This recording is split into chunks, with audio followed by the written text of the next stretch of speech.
1967, a astrônoma Jocelyn Bell Burnell notou algo que ninguém esperava, um ponto no céu que vibrava com pulsos de rádio em intervalos precisos de 1,3373 segundos. Era uma região diminuta, tão pontual que só poderia ser um objeto compacto, como uma estrela remanescente. Por um breve momento, cogitou-se até que pudesse ser um sinal de civilização inteligente, apelidado de LGM-1, Little Green Man, mas a verdade acabou sendo ainda mais fascinante. Tratava-se do primeiro pulsar já detectado.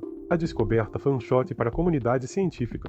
Estrelas normais não giram rápido o suficiente para emitir pulsos tão regulares, e interferência terrestre também foi logo descartada. O nome pulsar surgiu da junção de pulsatio e star, em inglês, e abriu caminho para uma nova classe de astrofísica. Hoje sabemos que esses objetos são estrelas de nêutrons girando vertiginosamente, mas, naquela noite em Cambridge, a possibilidade de vida alienígena parecia real, até ser rapidamente refutada. Esse momento histórico serve de gancho para nossa discussão de hoje. Apesar de vivermos em um cosmos abarrotado de estrelas e planetas, o silêncio é avassalador. Encontramos pulsars, buracos negros, galáxias distantes, mas nenhum sinal inconfundível de outra forma de vida inteligente. Esse contraste entre a imensidão aparente e o vazio percebido é a essência do chamado paradoxo de Fermi, que nos leva a perguntar: onde estão todos?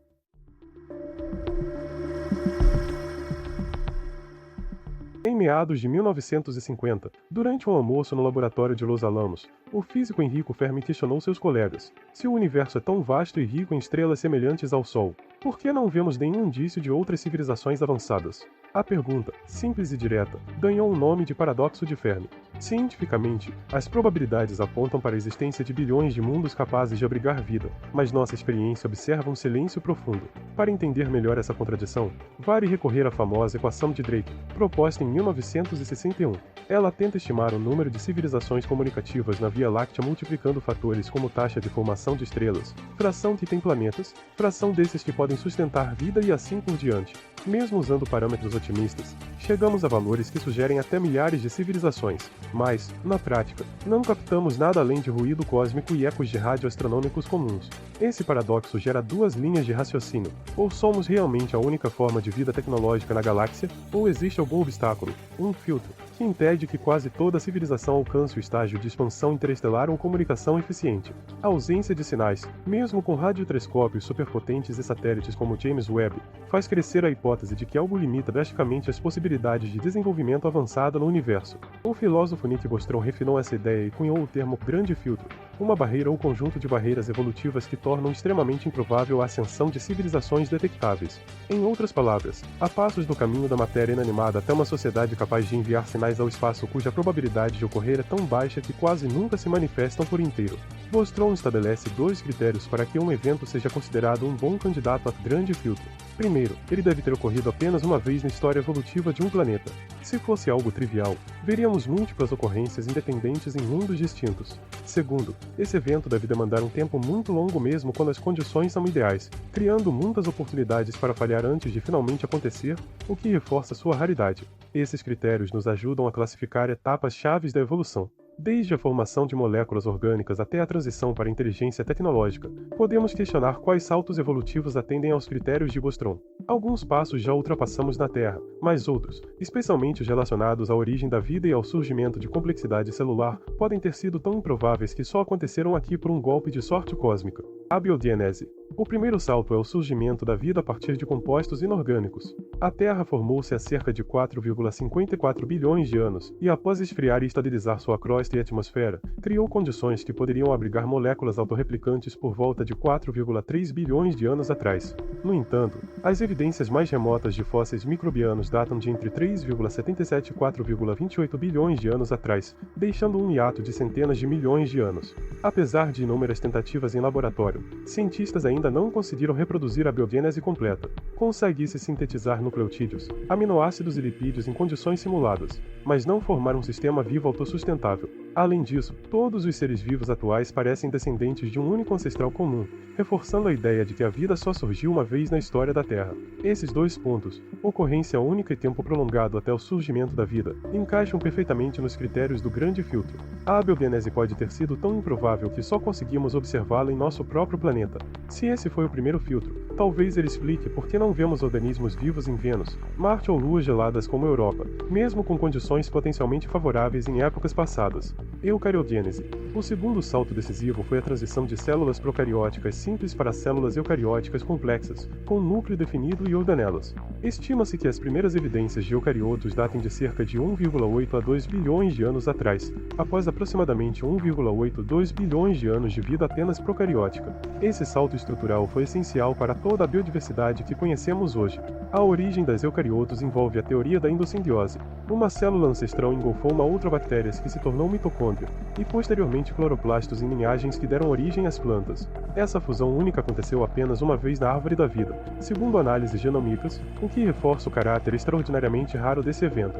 Assim como na biogênese, temos ocorrência única e grande intervalo de tempo mesmo em condições propícias. A eucariogênese representa outro possível filtro já superado pela Terra, mas que pode ser irreprodutível em outros mundos.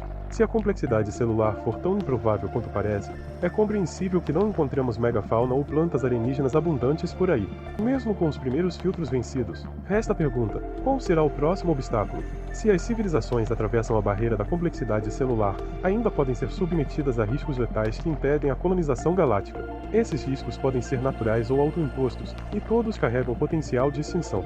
Entre os riscos naturais, estão impactos de asteroides de grande porte, supererupções vulcânicas e explosões de raios gama próximas. Cada um desses eventos teria poder de devastar ecossistemas inteiros, limitando a janela de tempo para uma espécie evoluir inteligência, ou eliminando-a após um breve florescimento tecnológico. A história da Terra registra vários eventos de extinção em massa, e nossa sobrevivência pode ter sido apenas uma sucessão de sorte. Já os riscos autoimpostos envolvem tecnologias que podem fugir do nosso controle, guerras nucleares, pandemias biológicas ou colapsos ambientais gerados pelo próprio progresso.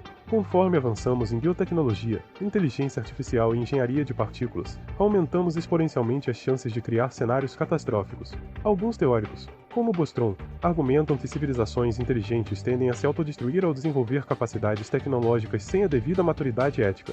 Por fim, há o ponto de não retorno energético, dominar fontes de energia em escala planetária sem provocar desequilíbrios irreversíveis. O uso intenso de combustíveis fósseis já mostra sinais de colapso climático. Uma civilização que consiga extrair energia suficiente para viagens interestelares também corre o risco de esgotar recursos, aquecer excessivamente seu planeta ou desencadear reações em cadeia incontroláveis. Se os primeiros filtros, a biogênese e a eucariogênese, foram ultrapassados por nós, somos realmente uma exceção improvável no universo.